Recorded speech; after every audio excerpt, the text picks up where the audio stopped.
Bine v-am găsit la un episod de Brawl Stars. Suntem aici într-un meci la 2 cu o Tara în echipă și m-am băgat din greșeală într-un meci. Că n-am vrut să fac asta. Am vrut ca să vă arăt că Brawl mi-au picat. Doar că nu vă zic acum după ce de meci. Revin când cred că iau locul 1 sau... Nu revin. Dar unde?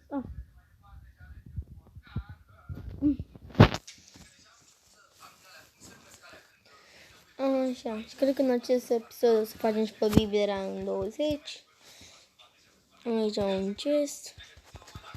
Și am făcut între timp 9000. Și mi-a picat la 7300 când m-am făcut episoade Spike. Și ieri Tara. Și de ce am cumpărat skin-ul? Atunci hai să ne băgăm în alt meci de duo, că îmi place duo. Și nu se știe dacă o să jucăm și cu sora mea Brawl Stars. O știți pe ea care și-a pierdut de vreo 6 ori conturile. Și acum i-a picat o groază de brawler, aproape mă întrece. Ea avea, cum se numește, din câte știți voi, avea 3000 când am filmat cu ea. Sau nu, cred că nici 3000 nu avea. Nu am filmat de mult cu ea. Avea vreo 2000 și cam așa. Și o să vedeți câte trofee are.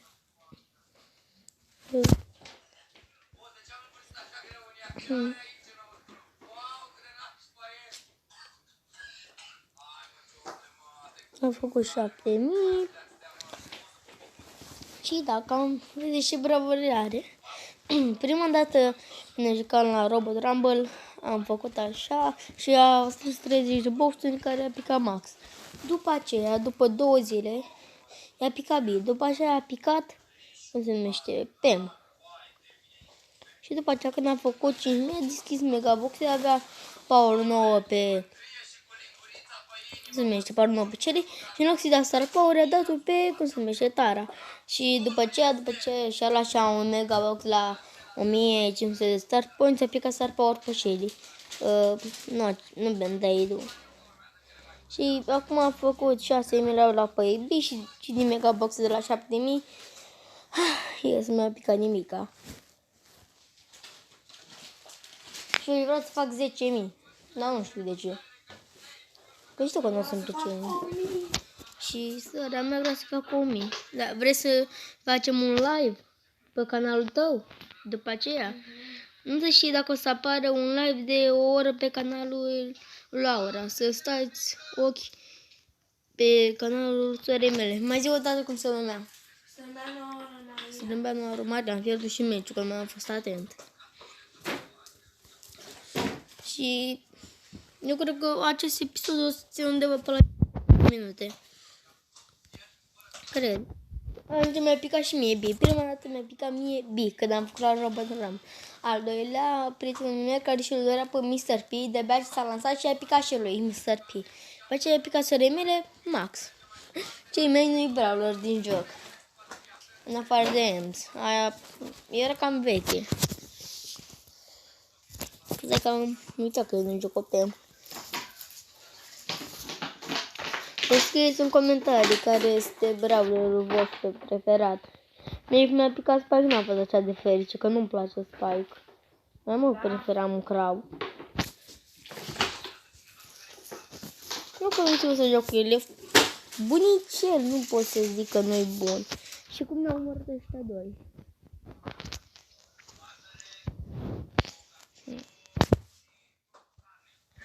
Hai să jucăm și Bounty.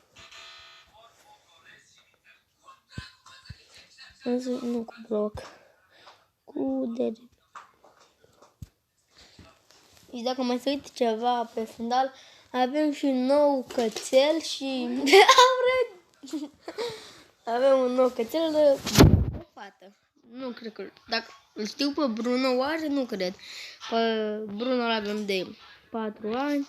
Mai avem o fată care are 3 luni.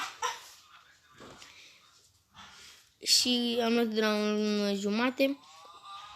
Mai avem 2 pitbull, unul fată și unul băiat, care ambii au 2 luni, frați. Ce? Și ambii au vreo 3 kg. Bine. Păi o să câștigăm meciul ăsta. Găsim că știe să joace, le găsie de aia, de la ei.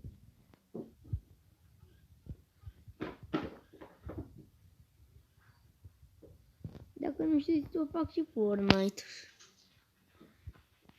Dar că nu știu cum să-mi pun acela pe PC, doar că mi s-a stricat consola și nu mai mă pot juca la Fortnite, decât mi se oprește, mi se închide, adică nu încarcă. Da, hai să începem. Nu știu de ce presim că o să câștigăm. Și după aceea o să presim că o să ne dea și el încă un ult și o să pierdem. Trebuie să-i omorâm altfel. Ăla a fost meciul. Dar cred că pierdem.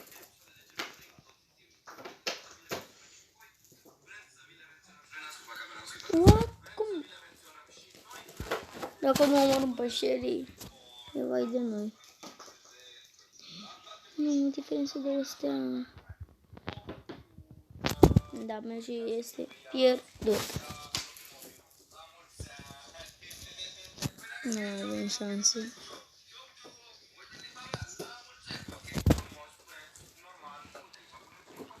Da, nu, cred că o să țină vreo 1000 de CSP să m-am înșelat. Nu știu cu cine să mai joc. Spike știu că nu-i cam pe hartă. Da, o să încerc.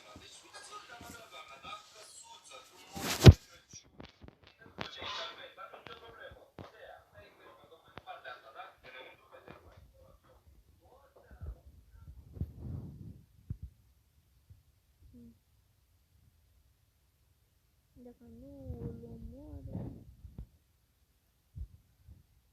Da. Dacă nu îl omoară, omoară ea.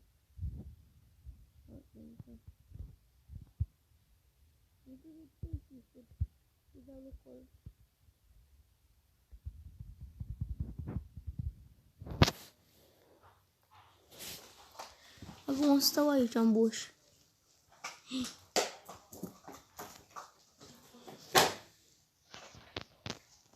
Hai că... Tu când nu răspundeai mie, nu te mai amenințam cu un bloc sau așa ceva, ai înțeles? Era să mor.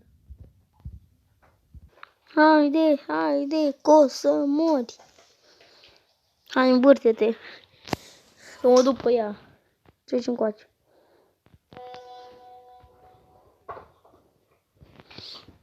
Da, o să... Nu știu de ce zic 1 minute. Zic că e prea puțin. Că în meciuri trece... Credeam că nu ești de bun Spike. Hai, continuăm acest meci și...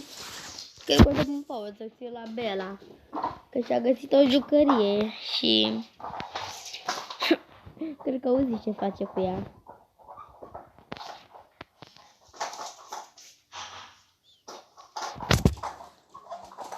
O să o las până mă enervează tare. Da. O să joc Rosa.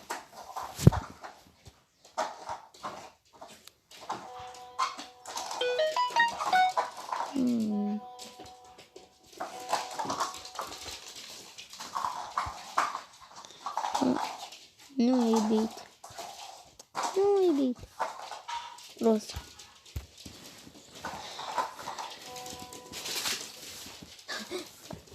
Dacă vă știți cum fuge Bella, le rupe pământul în două.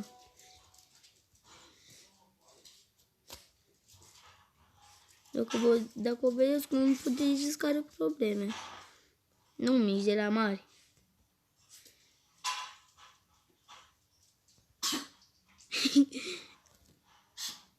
Și acum mare apă să bea. Și pun pe episod. Acum o care și eu de ce nu mai are apă.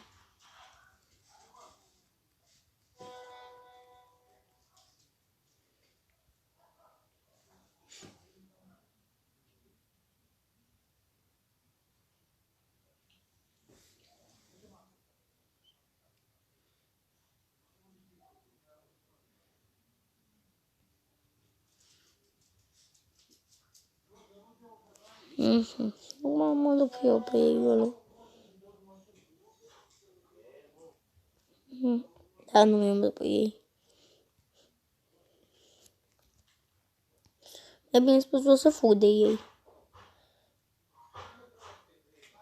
Păi n-au și mai utilă bine. Dar de fapt nu-și deloc utilă. Bia să nu știe să joace.